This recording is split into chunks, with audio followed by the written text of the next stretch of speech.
Hey guys, welcome back to TechMan. Today, let me show you how to get stamina in Kingshot. In this tutorial, we'll cover how to get managed stamina in Kingshot, an essential resource for matching and attacking. Stamina regenerates automatically at one point every 5 minutes, up to a daily cap determined by your level.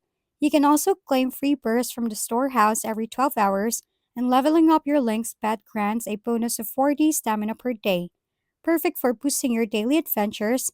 Additionally, stamina can be purchased directly from the in-game stores, and higher VIP levels provide access to more stamina opportunities. Don't forget to check event rewards, limited time packs, and daily or monthly activities, as this often includes stamina bonuses to help you stay active and ready for battle. If we've been helpful, kindly give us a thumbs up, and don't forget to hit the subscribe and bell button for more contents.